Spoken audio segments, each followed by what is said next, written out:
नमस्कार, मैं हूं अखिलेश रावत। आपका स्वागत है हमारे चैनल पर। साथियों, लोकसभा चुनाव संपन्न हो चुका है और इसका जो फाइनली परिणाम कल 4 जून को आना है। लगभग 543 लोकसभा सीटों का जो परिणाम है, कल सुबह 8 बजे से इसकी जो जितना मतदान हुआ है उसकी मतगणना शुरू होगी और वहीं से फाइनल पता चल जाएगा कि यहाँ पर कौन जीता है और कौन किस पार्टी के कितने सांसद जीतकर किसकी सरकार बन रही है।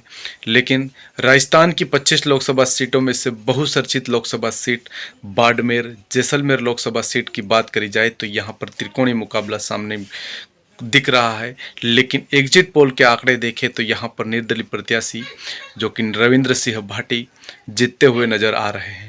और वो आ क्यों रहे हैं? क्योंकि जिस तरह से जो लहर फैली, यानी कि जिस तरह से भाजपा और कांग्रेस की कैंपेनिंग में जिस तरह से निर्दलीय प्रत्याशी रविंद्र सिंह भाटी की जो रैलियां देखी, जिस तरह से उनकी जो एक हवा का रुख, इस तरह से उनके तमाम जो सभाएं हुई वहां पर जनता पहुंची, इसका कहीं ना कहीं इसका फायदा रविंद्र सिंह भाटी को मिलता दिख रहा है। लेकिन बात हम कर ले कि इस बाड़मेर लोकसभा में लगभग 8 विधानसभा आती है और 8 विधानसभा में यहाँ पर भाजपा मजबूत स्थिति में है। लेकिन मजबूत स्थिति में कैसे है? तो यहाँ पर भाजपा के पास 5 विधायक है तो निर्दलीय 2 है और 1 पर कांग्रेस का कब्जा है।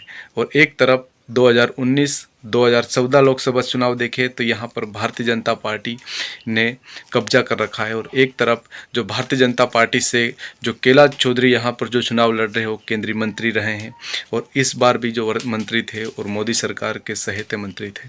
तो कहीं ना कहीं ये जो यहाँ पर जो आंकड़ा दिख रहा है, लगभग यहाँ पर जो मतदान हुआ है 16,75,274, यानी कि 75.93% मतदान यहाँ पर हुआ है। और 2019 के मुकाबले यह मतदान लगभग 2% मतदान यहाँ पर ज़्यादा पड़ा है। और 2019 में यहाँ मतदान हुआ था लगभग 14,22,875 वोटिंग यहाँ हुई थी और लगभग उसका मतदान फीसदी था 73.30%। यानी कि इस एक तरह देखा जाए कि यहाँ पर जो 2019 में यहाँ पर भाजपा के कैलाश चौधरी को लगभग 8,46,526 वोट मिले थे और कांग्रेस के मानवेंद्र सिंह को यहाँ लगभग 5,22,718 वोट मिले थे और पोपटलाल जो कि निर्दलीय प्रत्याशी थे उनको लगभग 18,996 मिले थे और बीएमपी के रमेश कुमार को यहाँ लगभग 16,699 वोट मिले थे।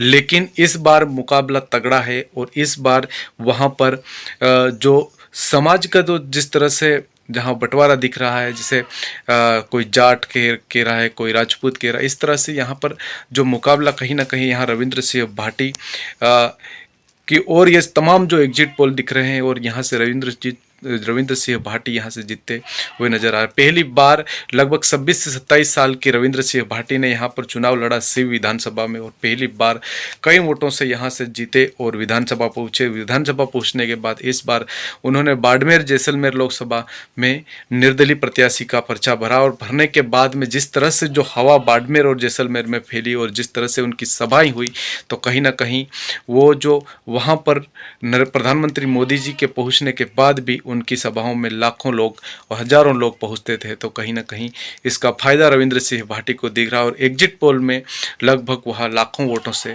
बढ़त बनाते हुए आगे दिख रहे हैं और जीतते हुए नजर आ रहे हैं। लेकिन एक तरफ भारतीय जनता पार्टी यहाँ जीत की तीसरी हैट्रिक लगाने के लिए आतुर है तो कहीं ना कहीं कांग्रेस भी यहाँ पर, तो इसका फायदा अगर रविंद्र सिंह भाटी यहाँ पर खड़े हैं तो उसका फायदा या नुकसान बीजेपी को हो सकता है। क्योंकि रविंद्र सिंह भाटी पहले भाजपा की सदस्यता ग्रहण करने भी पहुंचे थे लेकिन उनको टिकट नहीं दी। फिर उन्होंने सिव विधानसभा से निर्दलीय चुनाव लड़ा और जीतकर विधानसभा पहुंचने के बाद में वह इस बार भी लोकसभा में निर्दलीय प्रत्याशी के तौर में पर्चा भर के अभी जो कल फाइनली परिणाम आएगा इसमें पता चल जाएगा। जिस तरह से जो 16 लाख से अधिक यहाँ पर मतदान हुआ है और वो मतदान किस तरफ जाता है। यहाँ पर बीजेपी पहले जो 2019 और 2014 में कई वोटों से जीत चुकी है, 2009 में यहाँ से कांग्रेस जीती है।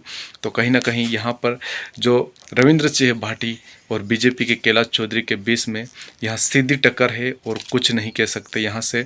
लेकिन एग्जिट पोल में रविंद्र सिंह भाटी जीतते हुए नज़र आ रहे हैं। और जिस तरह से हवा का रुख बदला, जिस तरह से उन्होंने कैंपेनिंग करी, तो इसके माध्यम से देखा जा रहा है तो ये पूरी हवा कहीं ना कहीं निर्दलीय प्रत्याशी रविंद्र सिंह भाटी की तरफ जा रही है। धन्यवाद। आपको हमारा वीडियो कैसा लगा कमेंट बॉक्स में अपने राय अवश्य बताएं। उस चैनल को सब्सक्राइब अवश्य करें।